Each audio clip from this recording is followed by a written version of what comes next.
Hello everyone, welcome to my YouTube channel learn with Kanika. आज से हम एक नई सीरीज़ स्टार्ट कर रहे हैं जिसमें हम नवोदय विद्यालय समिति एनवीएस की जो टीजीटी और पीजीटी की वैकेंसी आई थी टीचिंग पोस्ट की, उसमें जो एक हमारा आएगा जर्नल पेपर और दूसरा हमारा उसके साथ ही उसमें होगा पार्ट बी सब्जेक्ट कंसर्न, जिसमें हमारा जो सब्जेक्ट से हमने डाला होगा वो उसके क्वेश्चंस होंगे। तो इसमें आज से हम इसमें क्लासेस में करेंगे जो भी हमारे टीजीटी और पीजीटी में जर्नल पेपर आएगा उसके प्रीवियस ईयर क्वेश्चन पेपर्स, उसका कंप्लीट सॉल्यूशन करेंगे। जो भी उसमें रीजनिंग, हिंदी, इंग्लिश जिनके भी क्वेश्चंस आए हुए हैं, तो आज हम कर रहे हैं ये जो 2019 का टीजीटी मैथ्स का प्रीवियस ईयर क्वेश्चन पेपर, जिसमें हम इसका जर्नल पेपर का सॉल्यूशन करेंगे।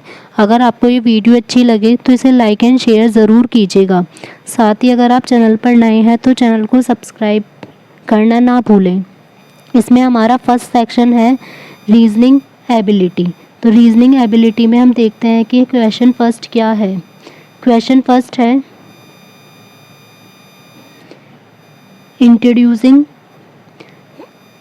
कनान स्वास्थी सेड। कनान को इंट्रोड्यूस करते समय स्वास्थी ने कहा कि his mother is the only daughter of my mother. How is Kanan related to Swati. तो इसमें स्वाति ने क्या कहा है, हिज मदर। तो ये हिज है, इसका मतलब कनान की मदर है कि कनान को इंट्रोड्यूस करते हुए कहा है। तो ये कनान हो गया लड़का, उसकी हो गई, हमें लड़के को हम हमेशा जो मेल होगा उसको हम इस स्क्वायर से शो करेंगे और जो फीमेल होगी उसको सर्कल से। तो उसकी मदर हो जाएगी, यहाँ पर हमने लिख दिया उसकी मदर है, ये जिसे हमने सर्कल से शो कर दिया। Is the only daughter of, तो ये किसी की डॉटर है, ऑफ माई मदर, तो ये जिसकी डॉटर है। तो यहाँ पर ये देखना है कि ये जो इनकी ओनली डॉटर है, इस वाली की ओनली डॉटर कनान की मदर, और यहाँ पर लिखा गया है only daughter of my mother. तो इसका मतलब ये जो होगा कि इनकी एक ही डॉटर है, तो ये क्या हो जाएगी, यही होगी स्वाति। तो यहाँ पर पूछा है कि how is Kanan related to Swati, तो कनान जो होगा वो क्या हो जाएगा, सन। तो आंसर होगा ऑप्शन 3 सन।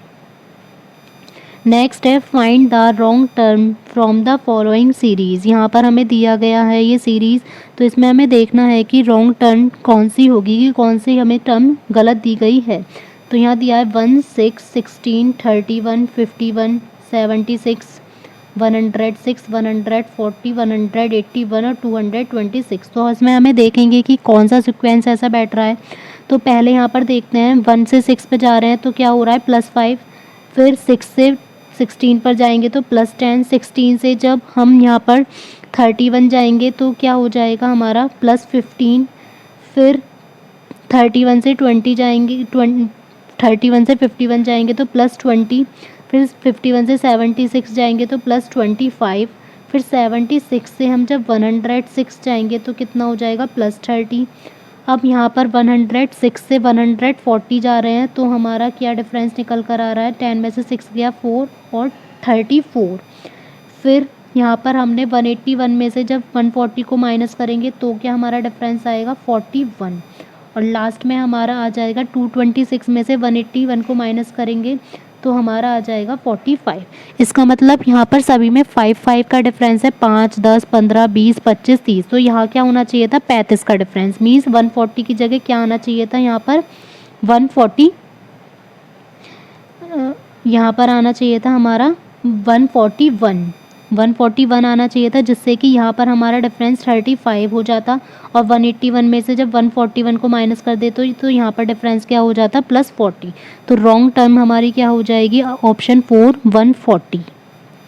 नेक्स्ट है question third, which number will replace the question mark in the following series. तो यहाँ पर हमें सीरीज़ दी गई है 14, 15, 19, 46, 62, और उसके बाद हमें बताना है नेक्स्ट नंबर हमारा क्या होगा। तो हम देखें, पहले देखते हैं प्लस करके यहाँ क्या हो रहा है +1, नेक्स्ट में क्या हो रहा है +4, फिर नेक्स्ट में क्या हमारा हो रहा है 46 में से जब 19 को माइनस करेंगे तो यहाँ पर आ जाएगा +27। नेक्स्ट हमारा हो जाएगा यहाँ पर 62 में से 46 को माइनस करेंगे तो यहाँ हमारा आएगा +16। तो अब हमें देखना होगा कि यहाँ पर कौन सा ऐसा है जो चेंज हो रहा है, जो 62 के बाद हमारा नंबर आना चाहिए, +1 +4 +27 और +16। तो यहाँ पर अगर हम देखें तो ये हो जाएगा हमारा 2 का स्क्वायर और ये हो जाएगा हमारा 2 की पावर 4, और यहाँ पर हम ले सकते हैं ये 3 की क्यूब है तो इसको 1 की क्यूब ले लेते हैं। तो नेक्स्ट हमारा 1 की क्यूब, 3 की क्यूब, तो नेक्स्ट हमारी क्या आनी चाहिए यहाँ पर 5 की क्यूब। तो मतलब 5 की क्यूब क्या होती है 125, उसमें हम 62 ऐड कर लेंगे तो क्या आ जाएगा आंसर 187, ऑप्शन 2। नेक्स्ट है choose the small similar pair for the following. तो पहले हमें देखना है 343 और 6 में क्या रिलेशन है जो नेक्स्ट वाले में भी होना चाहिए। तो 343 हमारा 7 का क्यूब होता है, तो इससे एक नंबर कम क्या हो गया 6। तो ऐसे ही हम देखेंगे कि किस में क्यूब बैठ रहा है, उससे एक नंबर कम। तो 246 देखते हैं किसी का क्यूब है या नहीं, तो ये किसी का क्यूब नहीं होता, तो ऑप्शन फर्स्ट तो हमारा रॉन्ग हो जाएगा। 196 14 का स्क्वायर होता है, ये भी नहीं होगा। 225 15 का स्क्वायर होता है। 512 को देखें तो ये 8 का क्यूब होगा, और 8 से -1 क्या हो जाएगा 7, तो ये बिल्कुल सिमिलर है, तो आंसर हो जाएगा ऑप्शन 4। नेक्स्ट है choose the correct alternative for the following. यहाँ पर भी हमें ऐसे ही देखना है, 3/8 का हमें दे रखा है 73, तो देखेंगे फिर 7/9 का हमारा क्या आएगा रिलेशन बनाकर। अब यहाँ पर हम देखें तो क्या हमारा बैठेगा, अगर हम 3 का स्क्वायर प्लस 8 का स्क्वायर कर दें तो 9 प्लस 64 क्या आ जाएगा हमारा 73। इसी टाइप से हम 7 का स्क्वायर 7/9 है तो 7 का स्क्वायर प्लस 9 का स्क्वायर, 7 का स्क्वायर क्या होगा 49, 9 का स्क्वायर होगा 81, तो 49 को 81 में ऐड करेंगे तो हमारा क्या आ जाएगा ऑप्शन 3 130। नेक्स्ट है 3 of the given 4 numbers are similar in a certain manner. तो हमें 4 नंबर्स दिए गए हैं, तो इनमें से 3 किसी एक मैनर में किसी एक तरीके से सिमिलर हैं और एक डिफरेंट है। तो हमें देखना है कि कौन सा हमारा नंबर डिफरेंट है। 233, 277, 271 और 261। तो यहाँ पर अगर हम देखें तो हमारे सबसे पहले जब भी हमें चूज़ आएगा कि ऑड वन आउट को सबसे पहले देखेंगे, ये भी हमारा ऑड है, ये भी ऑड है, ये भी ऑड है, ये भी ऑड है। इसका मतलब ऑड और इवन वाला तो हमारा फॉर्मूला लगेगा नहीं। उसके बाद हम सबको ऐड करके देखेंगे, तो 2 3 3 इसको ऐड करेंगे तो क्या आ जाएगा 8, 2 7 7 तो इसको ऐड करेंगे 16, 2 7 1 को ऐड करेंगे 10 और 2 6 1 को ऐड करेंगे तो 9। ये तीनों ऊपर के हमारे क्या आ रहे हैं यहाँ पर इवन नंबर ऐड करने पर, और 261 का क्या आ रहा है ऑड, तो आंसर हो जाएगा ऑप्शन 4। नेक्स्ट है from the following figure choose that figure which is different from the another one. इसमें हमें चूज़ करनी है कि कौन सी हमारी फिगर अलग है। तो यहाँ पर अगर हम देखें तो ये जो हमें V दे रखा है, फिर W दे रखा है, फिर उसके आगे एक और बना दिया, तो सभी जो है हमारे ऊपर की साइड खुले हुए हैं, लेकिन फोर्थ वाला हमारा नीचे की साइड है, तो यही हो जाएगा हमारा ऑप्शन 4। ऑप्शन 2 मीन्स यहाँ पर इसके अकॉर्डिंग ऑप्शन 2 और यहाँ के अकॉर्डिंग 4। तो आंसर में अगर हमें टिक करना है तो हमारा आ जाएगा सेकंड वाला, जिसका आंसर क्या है 4th। नेक्स्ट है 8th question, in the following question a statement is given followed by 4 conclusion. इसमें एक स्टेटमेंट दी है, फिर 4 हमें कंक्लूजन्स दिए हैं। विदाउट रिजॉल्विंग एनीथिंग योरसेल्फ, मतलब खुद से हमें कुछ नहीं करना, उन्हीं स्टेटमेंट को हमें मानना है, तो बताना है कौन सा सही होगा। तो ये है हमारा सिलोगिज्म का ऑल। इसमें हमें स्टेटमेंट दी है कि ऑल बेगर्स आर पुअर। तो जितने भी बेगर्स हैं, मतलब जितने भी भिखारी होते हैं, वो सभी क्या होते हैं हमारे पुअर। अब कंक्लूज़न हमें दिया है कि अगर x एक बैगर है तो x इसका मतलब रिच नहीं होगा, बिल्कुल ठीक है। अगर हमारा x जो है वो बैगर है तो वो हमेशा क्या होगा पुअर ही, क्योंकि सारे बैगर्स पुअर हैं, तो ऑप्शन ए तो हमारा बिल्कुल ठीक है। नेक्स्ट है कि if x is not rich, अगर x रिच नहीं है तो वो बैगर भी नहीं होगा। ये ज़रूरी नहीं है, क्योंकि सारे पुअर बैगर नहीं है, सारे बैगर पुअर हैं। All those who are poor are beggars, तो जो भी पुअर्स हैं वो बैगर्स हैं, ये भी फॉल्स हो जाएगा। इफ़ एक्स इज़ रिच, अगर एक्स रिच है तो वो बैगर नहीं होगा, ये ज़रूरी नहीं है। बैगर कोई भी आ सकता है, लेकिन ये ज़रूरी है कि बैगर जो है वो सारे पुअर होने चाहिए। तो यहाँ पर आंसर होगा हमारा option 3, only conclusion first follows. इसमें हमें ज़बरदस्ती नहीं बनाना, जो भी हमारा बैन डायग्राम से सही बैठेगा उसको ही चूज़ करना है। नेक्स्ट है choose the number which is different from others. 13, 11, 9, 7। इसमें हमें चूज़ करना है कि हमारा कौन सा नंबर अलग होगा। तो यहाँ पर हम देख सकते हैं 13, 11 और 7 तीनों ही हमारे प्राइम नंबर हैं और 9 हमारा कंपोजिट नंबर है। तो आंसर हो जाएगा ऑप्शन थर्ड। नेक्स्ट है 2 स्टेटमेंट्स एंड 2 कंक्लूजन्स इसमें दिए गए हैं। तो यहाँ पर स्टेटमेंट हमें दिया गया है all hill stations have a sunset point. सारे हिल स्टेशंस का जो है वो सनसेट पॉइंट होता है। तो सारे हिल स्टेशन का होता है सनसेट पॉइंट। और ए है एक हिल स्टेशन और ए भी एक हिल स्टेशन है, मतलब ए का भी एक सनसेट पॉइंट होगा। तो हमारा कंक्लूजन दे रखा है कि ए का सनसेट पॉइंट होगा, बिल्कुल ठीक है, ए का भी होगा।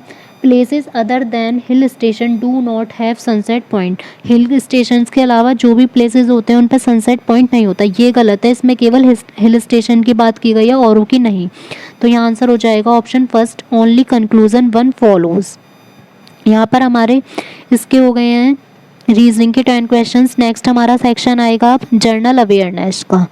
इसमें हमें दे रखा है in economic terms. Economic term में अगर हम देखें, A dash is a system और स्कीम विच बाइज और stores stocks at time of good harvest to prevent prices falling below a target range और price level and releases stocks during bad harvest to prevent prices rising above target range या price level. तो इसका meaning क्या है, economic term में हमें वो system बताना है जिसमें क्या करते हैं कि जिस टाइम फसल हमारी अच्छी होती है तो उस टाइम जो हमारा स्टॉक कर लेते हैं हम क्रॉप्स का, ये चीज़ों का स्टॉक कर लेते हैं, ताकि जब हमारा स्टॉक कम होगा, मीन्स जब हमारा बैड हार्वेस्ट होगी, जब फसल जिस बार हमारी बेकार होगी तो हम उस स्टॉक को यूज़ कर सकें, एक अच्छे प्राइस पर यूज़ कर सकें। तो इसीलिए जब अच्छी फसल होती है जब उसको स्टॉक कर लेते हैं, और रिलीज़ कब करते हैं, जब बुरी फसल होती है। तो इसको क्या बोला जाता है, इसको बोला जाता है ऑप्शन 4 बफर स्टॉक।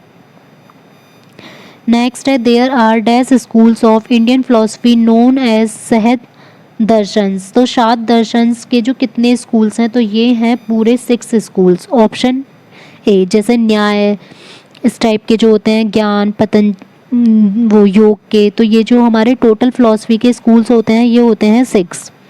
नेक्स्ट है which ancient city is named after Romulus. तो किस एंशियंट सिटी का नाम बाद में किस सिटी का नाम रोमुलस के बाद में रखा गया। तो पहले जो था ये था नाम रोम, ऑप्शन 4।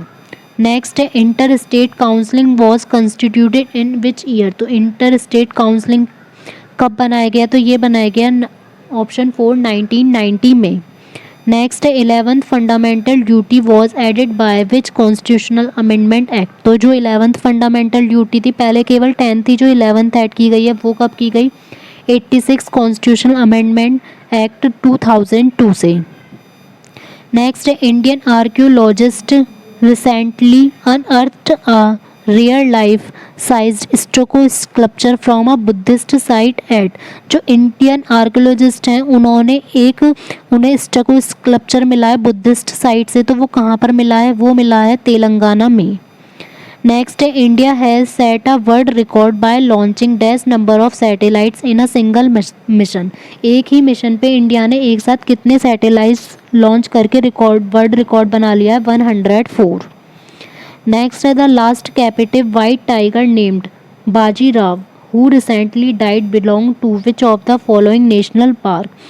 अभी ये जो वाइट टाइगर था ये 19 के अकॉर्डिंग है, तो उसके करंट अफेयर के ही क्वेश्चन है इसमें आपको आपके करने हैं 2022 के। जिसका नाम था बाजीराव, वो किसकी वजह से मरा, तो वो मर गया था। तो बताना है कि वो किस नेशनल पार्क से रिलेटेड था, तो वो था Sanjay Gandhi national park. Bohag Bihu is the dash new year celebrated by performing the folk dance Bihu and a grand buffet. तो ये जो बिहू है, हमें पता है कि बिहू जो फेस्टिवल है वो कहाँ पर बनाया जाता है, इसी का ही ये है बोहाग बिहू। ये किस में बनाया जाता है, न्यू ईयर के सेलिब्रेशन में। तो ये आ जाएगा असमीज़, असम में बनाया जाता है। तो किसके द्वारा बनाया जाएगा, असमीज़। नेक्स्ट है who won, question number 10 is who won India's first gold medal in men's 10 metre air pistol shooting at the Asian games 2018। Asian games 2018 में जो मेंस का 10 मीटर एयर पिस्टल शूटिंग हुआ था उसमें इंडिया ने जो फर्स्ट गोल्ड मेडल था वो कौन जीता था। तो इसका आंसर हो जाएगा ऑप्शन 4 सौरभ चौधरी। नेक्स्ट है हमारा सेक्शन टीचिंग एप्टीट्यूड। उसका क्वेश्चन 1 है which area of social science teaches the concept of plurality and changes.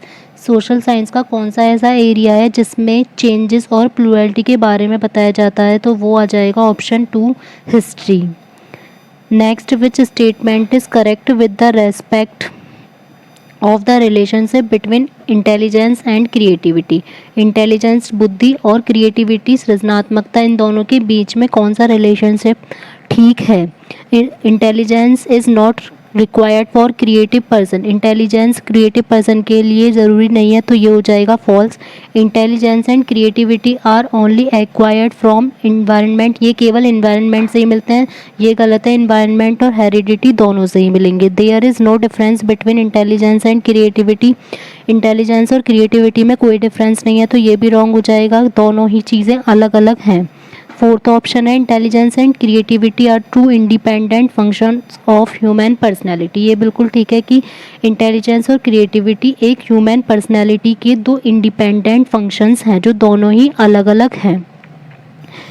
Next है question 3, according to the guidelines by NCERT, how much time should we allocated for art educations in school? NCERT की guidelines के according school में जो art education होती है उसके लिए कितना टाइम एलोकेट किया गया है, तो ये है 1/4 time of the total time. तो उसका कितना होगा, जितना भी हमारा टोटल टाइम है स्कूल का उसका जो 1/4 है, 1/4 टाइम है, वो आर्ट एजुकेशन के लिए एलोकेट होगा। तो आंसर हो जाएगा ऑप्शन ए। नेक्स्ट है according to the national sample survey, NSS के अकॉर्डिंग जो कंडक्ट किया गया था 1986 से 87 में, dash could never enrol as student since their priority is attending to household course. तो इसमें किसके लिए बताया गया है कि वो जो स्टूडेंट्स हैं उन्हें घर के कामों से ज़्यादा जो प्रायोरिटी है वो स्कूल के लिए दी जाएगी। तो ये आएगा males and females from urban and rural areas, दोनों ही अर्बन और रूरल एरियाज़ के मेल्स और फीमेल्स के लिए। नेक्स्ट है which mathematical topic that is best seen as a compact language and a means of succinct expression is introduced at upper primary stage. Mathematical का ऐसा कौन सा टॉपिक है जो कि एक कॉम्पैक्ट लॉन्ग लैंग्वेज के रूप में होता है और वो कब इंट्रोड्यूस किया जाता है, अपर प्राइमरी स्टेज पर, तो ये हो जाएगा अलजेब्रा, ऑप्शन 4। नेक्स्ट है who said the following statement, it is more useful to know how to mathematise than to know a lot of mathematics, कि ये ज़्यादा यूज़फुल रहेगा कि हम मैथमेटिक्स को सीखते कैसे हैं उससे ज़्यादा कि हम मैथमेटाइज कर कैसे पाते हैं उससे ज़्यादा कि मैथमेटिक्स है क्या। तो ये जो स्टेटमेंट थी ये दी थी ऑप्शन ए डेविड व्हीलर ने। नेक्स्ट है what was the earliest mode of distance education. Distance education का जो अर्लीस्ट मोड है वो क्या है, तो ये था जो सबसे पहले आया था education through correspondence. A teacher conduct a practical activity with the children of class 4 by giving them activity kits. एक टीचर प्रैक्टिकल एक्टिविटी कंडक्ट कराती है क्लास 4 के स्टूडेंट्स को, किससे कि उन्हें एक एक्टिविटी किट देती है। All the children participated in the activity, सारे बच्चे उसमें पार्टिसिपेट करते हैं and were involved throughout. What is the best way for the teacher to ensure that students have achieve the intended learning from the activity. तो टीचर के लिए क्या बेस्ट वे होगा कि वो ये इंश्योर कर पाए कि सारे ही बच्चों ने इस एक्टिविटी से लर्निंग की है। Give them a worksheet to solve, उन्हें एक वर्कशीट दे सॉल्व करने के लिए, या क्वेश्चंस पूछे, या बच्चों से कहे कि वो अपनी 1 बाय 1 क्लास के सामने अपना अपना एक्सपीरियंस बताएं। Allow individual student reflection through discussion with peers और विद द टीचर। तो हमारा ऑप्शन 4 ठीक होगा कि बच्चों से क्या कहें कि वो अपना अपना रिफ्लेक्शंस डालें, मीन्स जो उनको फील हुआ है वो चीज़ बताएं, एक तो अपने ग्रुप में डिस्कशन के साथ और टीचर्स के साथ। नेक्स्ट है question 9, what is the focus of self learning online course for the teachers in the draft of the new education policy 2016। तो जो न्यू एजुकेशन पॉलिसी थी 2016, इसमें सेल्फ लर्निंग ऑनलाइन कोर्स के लिए टीचर के लिए सबसे ज़्यादा किस पर फोकस किया गया, चाइल्ड राइट्स की, बच्चों के जो राइट्स हैं वो हमें पता होने चाहिए। नेक्स्ट है how can we avoid gender bias while using language for teaching social studies in a classroom, कि अगर हम सोशल स्टडीज़ पढ़ा रहे हैं क्लासरूम में तो हम जेंडर बाइसनेस को कैसे अवॉइड कर सकते हैं? By giving equal weightage to all genders, सारे जेंडर्स को इक्वल वेटेज देकर। बाय अवॉइडिंग टेक्निकल टर्म्स को अवॉइड कर कर। Be carefully choosing the adjectives to be used for different genders, कि हमें अलग अलग जेंडर्स के लिए अलग अलग एडजेक्टिव्स यूज़ करने हैं। By showing only pictures without using any language, बिना किसी लैंग्वेज की यूज़ किए केवल पिक्चर शो करना। तो इसमें सबसे सही होगा कि अलग अलग जेंडर्स के लिए हम अलग अलग एडजेक्टिव्स को यूज़ करेंगे। जैसे अगर हमारी गर्ल है तो हम उसके लिए ब्यूटीफुल यूज़ कर सकते हैं, तो अगर हमारा बॉय है तो उसके लिए हम स्मार्ट यूज़ कर सकते हैं। नेक्स्ट है, which of the following is not an objective of national adult education programme NAEP launched in 1978। जो नेशनल अडल्ट एजुकेशन प्रोग्राम है NAEP, जब वो लॉन्च हुआ 1978 में, तो उसका क्या ऑब्जेक्टिव मीन्स क्या एम नहीं था? प्रमोशन ऑफ लिटरेसी, ये था कि लिटरेसी मीन्स साक्षरता को बढ़ाया जाए। क्रिएशन ऑफ अवेयरनेस भी बढ़ाई जाए। Creation of employment, raising functional capabilities, और फंक्शनल कैपेबिलिटीज़ भी बढ़नी चाहिए, लेकिन इसका कोई ये भी एम नहीं था कि एम्प्लॉयमेंट इससे बढ़े। तो आंसर हो जाएगा ऑप्शन थर्ड। नेक्स्ट है, are teacher ask her students to read the news about recent events in the state. एक टीचर अपने स्टूडेंट्स से न्यूज़ रीड करने के लिए कहती है जो भी स्टेट में रिसेंट इवेंट्स हुए हैं। Then the student are asked to classify the events into different ruling systems. उसके बाद बच्चों को क्या करना है? उन्हें क्लासीफाई करना है अलग अलग रूलिंग सिस्टम के अकॉर्डिंग इवेंट्स को। The purpose of this learning activity is to dash the topic. तो ये जो एक्टिविटी है ये किससे रिलेटेड है? तो ये आ जाएगी अंडरस्टैंड। अगर वो उसको क्लासीफाई करेंगे मीन्स जब वो समझ पाएंगे तभी करेंगे, तो यहाँ पर आ जाएगा ऑप्शन ए अंडरस्टैंड।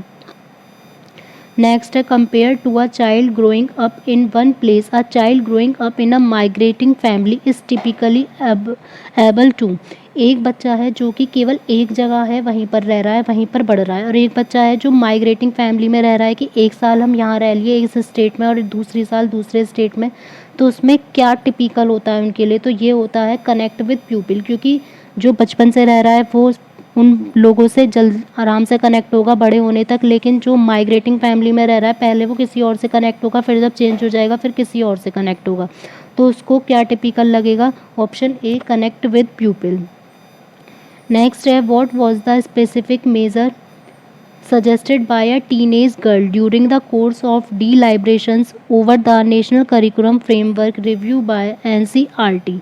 तो जो NCERT ने दिया है नेशनल करिकुलम फ्रेमवर्क NCF, तो उसके लिए जो टीनेज गर्ल हैं तो उनके लिए स्पेसिफिक क्या चीज़ दी गई है?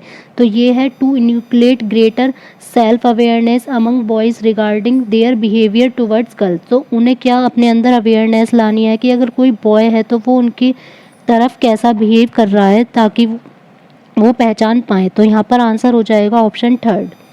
नेक्स्ट है, dash is a school of philosophy that praises and rewards group performance. कौन सा स्कूल है फिलॉसफी का जिसमें प्रेजेस मीन्स उसकी प्रशंसा और रिवॉर्ड्स को ग्रुप परफॉर्मेंस में दिए जाते हैं?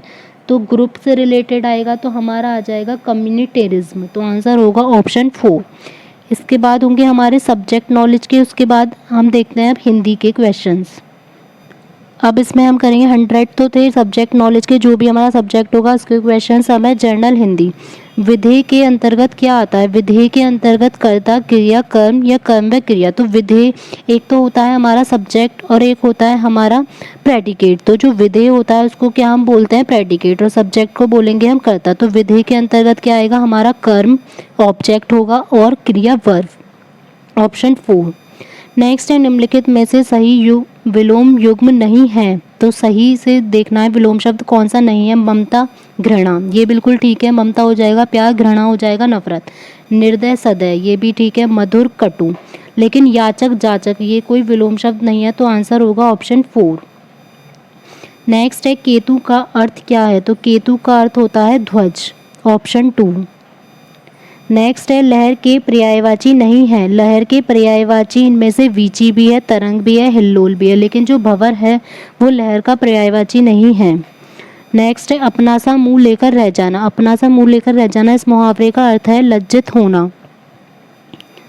मेरी माँ खाना बना रही है, इस वाक्य में कर्ता का विस्तार है। तो यहाँ पर अगर पूरा हमसे कर्ता पूछा जाता तो ये आता मेरी माँ। अब यहाँ पर दिया नहीं है मेरी माँ, तो कर्ता का विस्तार पूछा है, तो ये हो जाएगा ऑप्शन 3 मेरी। और अगर विधेय पूछा जाएगा तो आंसर हो जाएगा खाना बना रही है। नेक्स्ट है सरवरी किसका पर्याय है, तो सरवरी हो जाएगा ये रात का पर्यायवाची, तो आंसर हो जाएगा ऑप्शन ए रात्रि। नेक्स्ट है तबेले की बला बंदर के सिर, लोकोक्ति का सही अर्थ क्या है, तो तबेले की बला बंदर के सिर, इस लोकोक्ति का अर्थ है कि अपराध करे कोई और, पकड़ा जाए कोई और। नेक्स्ट है तद्धित प्रत्यय का उदाहरण कौन सा नहीं है, तो तद्धित प्रत्यय का उदाहरण होगा जिसमें हमारा ई, जैसे अच्छा है तो उसमें आई जुड़ जाएगा, या ई जोड़ सकते हैं तो अच्छाई, बुरा में ई जुड़ जाएगा बुराई, भला में ई जुड़ जाएगा भलाई। तो यहाँ पर लेकिन सिलाई है तो ये हमारा सही वर्ड नहीं होगा, तो आंसर हो जाएगा ऑप्शन 4, क्योंकि यहाँ हमारा जो पहले है वो एडजेक्टिव होना चाहिए, विशेषण होना चाहिए, अच्छा भी है बुरा भी है भला भी है, लेकिन जो सिला है ये कोई विशेषण नहीं है, तो इसीलिए आंसर हो जाएगा ऑप्शन 4। नेक्स्ट है कौन सा शब्द अन उपसर्ग के प्रयोग से नहीं बना है, तो अनादर ठीक है, अन प्लस आदर। ऑप्शन बी है अनभ्यस्त, तो ये भी ठीक है, अन प्लस अभ्यस्त। अनादि भी ठीक है, अन प्लस आदि, लेकिन जो अनपढ़ है ये अन उपसर्ग से नहीं बना है, तो आंसर हो जाएगा ऑप्शन 3। नेक्स्ट है घन का अर्थ क्या नहीं है, तो घन का अर्थ ये बादल भी होता है, बदल नहीं आएगा यहाँ पर, बादल भी होता है, घना भी होता है, बड़ा हथौड़ा भी, लेकिन घन का अर्थ घर नहीं होता, तो आंसर होगा ऑप्शन ए। नेक्स्ट है कौन सा विलोम युग्म सही है, कवि कवियत्री, तो ये दोनों आपस में लिंग परिवर्तन है, योगी रोगी ये नहीं होगा, विद्वान विदुषी ये भी लिंग परिवर्तन है, अथ इति ये हो जाएगा हमारा विलोम शब्द, तो आंसर हो जाएगा ऑप्शन 4। इति होता है कोई चीज़ खत्म होनी और अथ होता है कोई चीज़ शुरू होनी। नेक्स्ट है वृद्धि संधि का उदाहरण कौन सा नहीं है, तो वृद्धि संधि का उदाहरण मतेक्य भी है, विश्वेश्य की भी है, और एक एक के भी है, एक एक भी है, लेकिन ये जो लास्ट में है शिश्वेक्य ये वृद्धि संधि का उदाहरण नहीं है। नेक्स्ट है खक का अर्थ क्या नहीं है, खक का अर्थ वाण होता है, पक्षी होता है, तारा, लेकिन जो आकाश है वो खक का अर्थ नहीं है। नेक्स्ट है तालाब का पर्यायवाची नहीं है, तालाब का पर्यायवाची सर है, तड़ाग है और पुष्कर है, लेकिन जो तड़ाग अगर क्या लिखा हुआ होगा तड़ाग के आगे तो ये तालाब का पर्यायवाची नहीं है, ये होगा जिसमें तड़ाग के आगे गे लिखा हुआ होगा। नेक्स्ट हमारा सेक्शन है last journal English. Question first है select the alternative that will improve the underlined part of the sentence। जो अंडरलाइन हमें दिया गया है उसको इम्प्रूव करके लिखना है, या तो नो इम्प्रूवमेंट होगा या उसकी जगह सही क्या आएगा। I told the porter to carry the baggages in my room, तो यहाँ पर आएगा I told the porter to carry the baggage to my room, तो यहाँ पर आंसर होगा option 2।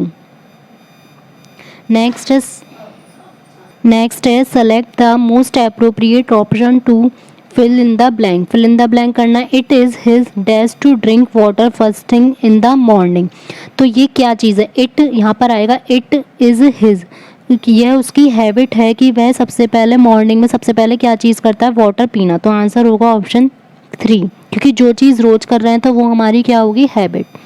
Select the wrongly spelled word, तो इसमें देखनी है कि कौन सा गलत लिखा गया है।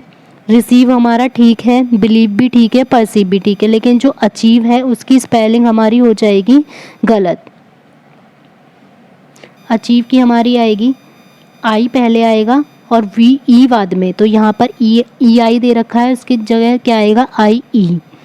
नेक्स्ट है select the correct sentence structure, हमें देखना है कि कौन सा सही लिखा गया है। The Elder man at the shopping mall you met who is my brother, the man is my elder brother who at the shopping mall meet you, तो ये भी गलत है। द मैन यहाँ पर सबसे पहले अगर हमें इस टाइप का सेंटेंस होगा तो उसके बाद सब्जेक्ट के बाद हमारा हु ही लगेगा, तो यहाँ पर सही होगा option 3, the man who met you at the shopping mall, कि जो तुम्हें शॉपिंग मॉल पर मिला, इज़ माई एल्डर ब्रदर, कि वह मेरा बड़ा भाई है। नेक्स्ट है select the most appropriate indirect speech of the given sentence. Mother says good deeds always पे ऑफ। तो यहाँ पर सेज है तो जब भी हमारा क्या होगा, अगर प्रेजेंट और फ्यूचर होगा तो हमें कभी आगे वाले सेंटेंस की वर्ब चेंज नहीं करनी है। तो मदर सेड नहीं आ सकता, ना इज सेइंग आएगा, ना सेड। तो क्या बचा हमारा मदर सेज डैट। फिर इसके आगे का नॉर्मल ऐसे ही उतार देंगे, गुड डीड्स ऑलवेज पे of. Select the most appropriate synonym of the given word. तो एराडिकेट इसका सिनोनियम हो जाएगा uproot, option 2। Select the correct sentence structure. जो सही लिखा गया है तो हमेशा जो नो सूनर डिड है उसके साथ हमेशा देन लगेगा। इसमें बट दे रखा है, ये गलत है। वैन गलत है, वैन गलत है। तो यहाँ पर ऑप्शन 2 हो जाएगा, no sooner did the light turn red than the traffic stopped. Fill in the blank with the most appropriate antonym. तो यहाँ पर हमें जो अंडरलाइन वर्ड है उसका एंटोनियम फिल करना है। Her rosy cheeks turn dash during the illness. तो रोजी की जगह जो मीन्स गुलाबी हो रहे हो तो इसका अपोजिट हो जाएगा पैलेट, जो मुरझा से गए हों। तो आंसर होगा ऑप्शन 2। नेक्स्ट है identify the segment in the sentence which contains the grammatical error. तो इसमें हमें देखना है कि कहाँ पर ग्रामेटिकल एरर है। He is one of those man who is always criticising others. तो यहाँ पर जब दोज आया है तो ये आएगा हु आर ऑलवेज। तो यहाँ पर हमारा मिस्टेक हो जाएगी ऑप्शन 2 में, हु इज़ ऑलवेज। नेक्स्ट है select the correct sentence structure. तो यहाँ पर है हमारा ये सही होगा, the newspaper act as a liaison between the government and the pupil. जो न्यूज़पेपर है वो गवर्नमेंट और प्यूपिल के बीच का वर्क करता है। Fill in the blank with the most appropriate antonym of the underline word in the sentence. तो यहाँ पर हमें दे रखा है the twin sisters are so different when it comes to conversation, one is loquacious while the other is। तो इसका opposite word हो जाएगा टैक्टिटर्न, कि एक तो बहुत ज़्यादा बोलने वाली है और एक बहुत कम बोलने वाली। नेक्स्ट है select the most appropriate meaning of the given idiom. तो यहाँ पर ईडियम दे रखा है टू गो बनानास। तो इसका मीनिंग हो जाएगा टू गो क्रेजी। नेक्स्ट है select the most appropriate synonym of the given word. Amiable, amiable का सिनोनियम हो जाएगा लवेबल, मीन्स प्यारा। Select the correct active form of the given sentence. ये हमें पैसिव में दिया गया, several trees were uprooted by the fierce storm. तो जब इसको एक्टिव में चेंज करेंगे तो पहले हमारा आएगा द फियर्स स्टॉर्म। तो ऑप्शन 4 तो ऐसे ही कट हो जाएगा, सब में आ रहा है द फियर्स स्टॉर्म। उसके बाद हमारा वर अपरूटेड यूज़ हुआ है, वर यूज़ हुआ है तो इसका मतलब उससे पहले का हमारा पास्ट इंडेफिनिट यूज़ होगा। तो वॉज नहीं हो सकता, ना हैज़ बीन। तो आ जाएगा uprooted several trees, option 3। Last है select the most appropriate option 2 fill in the blank. You were not there at the party yesterday. तो यहाँ पर हमें क्वेश्चन मार्क लगाया है, मीन्स ये जो हमें आंसर दे रखा है इसका क्वेश्चन बनाना है। तो जब भी क्या करेंगे, इसकी जो वर्ब होगी वही हमारी आ जाएगी। तो वर्ड लगा रखा है तो यहाँ पर आ जाएगा वर और सब्जेक्ट है हमारा यू। तो ये हो जाएगा option A, were you, option first. तो अगर आपको आज की क्लास अच्छी लगी हो तो आप वीडियो को लाइक एंड शेयर ज़रूर कीजिएगा। साथ ही अपने स्कोर कमेंट सेक्शन में ज़रूर बताइएगा। Thank you.